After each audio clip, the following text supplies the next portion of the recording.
Hello guys, welcome to my YouTube channel. In this video, I'm going to talk about the experience I had with Resurrection Remix ROM. So, let's get started.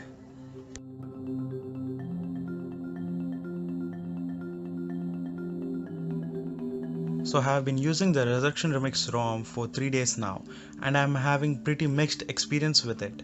Let me explain it to you so that if you're planning to use it as a daily driver, will it be the right choice currently or not? So, let's begin. I have used the device for 3 days. So the first day I had used the ROM heavily by using multiple applications and installing many number of apps. Well, the phone did actually get warm by doing all this like for around 40 to 42 degrees Celsius. Whereas in the case of stock ROM, that is MIUI, it wasn't the case because the MIUI kept the phone pretty cool most of the time. So now coming to the performance of the device running the Resurrection Remix was top notch. Apps opened very quickly and did get installed a lot quicker from the Play Store when compared to MIUI, because the MIUI takes a lot of time in installing the application itself. Even after getting downloaded, the installing procedure takes a while, but in the Resurrection Remix ROM it's instant. I don't know whether it is only Resurrection Remix or all other ROMs, but presently the Resurrection Remix ROM it gets instantly very fast. Also, the multitasking was brilliant. Apps folded up in memory for longer periods and many number of apps would be in memory. Even the 14th application which I opened in the recent application would still be in the memory and would not load. That's actually not the case at all in the MIUI ROM, because the fourth or fifth, no, the 7th application or 8th application which is currently running behind background would actually reload the app, but it wasn't the case of Resurrection Remix. So big thumbs up there. It was holding the application very well in the memory, so everything was buttery smooth, and that's it. The good things about the ROM hence here, unfortunately. So coming to the con sides, the kernel which comes pre-installed with the ROM itself had caused me a lot of trouble. For example, for no reason when my screen is locked, and if I wake up the device, my phone screen would not wake up at all.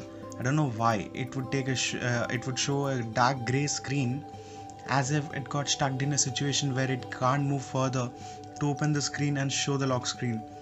I don't know how and why, but so to overcome this problem I used a custom kernel. Well, it did solve the problem but gave a hit on battery. Later about the battery stats anyway, but fortunately performance remained the same at the best. But the bad thing about the ROM is it always gets a lot of force closes, and even random reboots. In the 3 days of usage I got nearly 2 random reboots. I don't know why. My phone was actually off, I wasn't using the phone, and I got a random reboot. So that's one thing to be noted.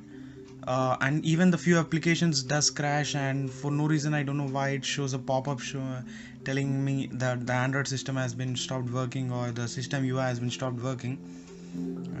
So that's it. So the trouble doesn't end here. The camera is still under development and it does take a lot of time to open the camera, and even the gallery application, when you open any thumbnail inside the folder, all the inside the gallery takes a lot of time to open, and sometimes doesn't even open up even after 10 to 15 minutes. Most of the time this is the case, like 8 out of 10 this is the cases. And even the camera, well, while switching to the front camera, you get a force close, or you might be lucky enough to get the front camera open. So yeah, but the image clarity, it gets a little bit better when compared to the camera quality on the MIUI stock ROM. So thumbs up there. So we got to know about the camera performance and the issues. Now let's talk about the battery. So on the first day I got a screen on time of 4.5 hours. That is like nearly close to 5 hours. So that's a heavy day. I pushed the phone to the max by keeping memory running in the applications. The memory was running. So on the 3 days of usage, on the first day I got a screen on time of 4.5 hours, that is close to 5 hours mark on a heavy day. I pushed the phone to the max by keeping the memory running in the background without closing any application, and also both the Wi-Fi and the LTE were on, there is a 4G, and I even managed to play a lot of heavy games just for the case of testing the battery life. And yeah, the battery life was decent because it gave me around 5 hours. Okay, that's not as good as compared to the MIUI, but it's okay, it's decent. And on the second day, so on the next 2 days I used it moderately. I did not use a lot of any high intensive applications or gaming.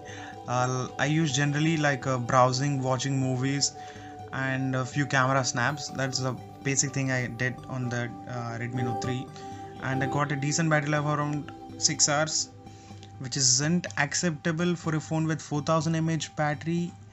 In my opinion, it should nearly last for 8 to 9 hours depending on the battery size, that is 4000 mAh, and on the moderate usage. But as usual, that wasn't the case with the ROM. So that's about the ROM, which I found and thought it's better for you to know before you try this one. So now the question arrives, should you try the Resurrection Remix ROM? Well, if you're bored of the bold look of the MIUI and want to try something fresh and something more smooth like stock Android, yes, it's stock Android and with a lot of features, kind of, okay. Yes, I say in my opinion, yes, you can try the ROM, but I don't think you can keep it as a daily driver. So that's it. Tell me in the comment section below, what's your opinion? Do you want to try this, or did you try this? How was your experience? Let's see. So that's about the video. If you like it, give a thumbs up and do subscribe if it helped you. Have a good day.